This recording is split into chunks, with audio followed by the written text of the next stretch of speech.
Hello everyone, today could be Jeet Physiology and more. Today is day 3 of Adaptation and Mindset. Sorry. Okay, so I actually experienced something a little more this morning. Now, obviously, those of you who follow my channel know I am a very active person. However, due to the fact, and no excuses, because I don't like to make excuses, but due to the fact that I was actually in an area where I guess the best way to put it is when I'm staying or visiting or whatever in a small town and I go for a run, I feel like a caged animal because there's just not much space, there's not much scenery, things like that. So therefore it was actually turned out to be a good thing because I wasn't doing as much distance or endurance training. Yes, obviously I was off and on towards the end, but as far as my actual running itself, I wasn't running a whole lot of distance. However, where I'm at now, there's actually a lot of good space, a lot of areas, things like that. For me, the struggle where I'm at right now is getting past the first mile because just the terrain and stuff. It's not even rough terrain, but just it's all about a mindset, all about a mindset, all about a mindset. And what I realized, which actually goes really good with this week's subject,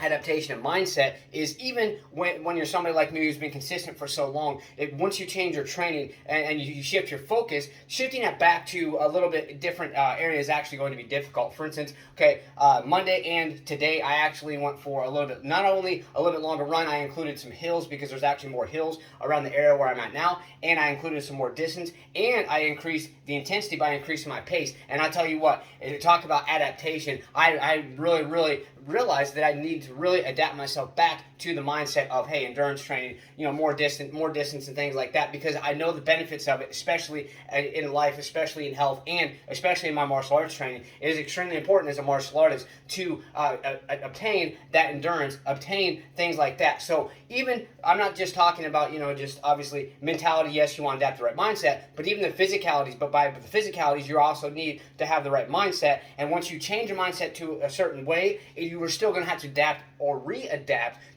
back to the way that you're doing. I'm not talking just about training, but in life. If you're used to one way, the other way, even if you're used to it for 5-10 years, you shift the other way for 2 or 3 years, you go back to where you were before or what you were doing before, whether it's routine, whether it's things in life, job, whatever. It is still going to be even just a little bit slightly unfamiliar, and we got to make that unfamiliar familiar, and that is part of adapting the proper mindset to adapt and overcome and things like that is going to be the things that are you seem are most difficult. Making the unfamiliar familiar, making the discomfort the norm, things like that, they all tie in to adaptation and how the body is going to adapt and overcome, or in martial arts we talk about bend and survive. These things are extremely important. Let's get the same motivated, believe in yourself, believe you can do it, and believe that you deserve it. Let's get out there, let's go, smash, punch, kick that like button, just don't break it. Let's get out there and do something. Let's go.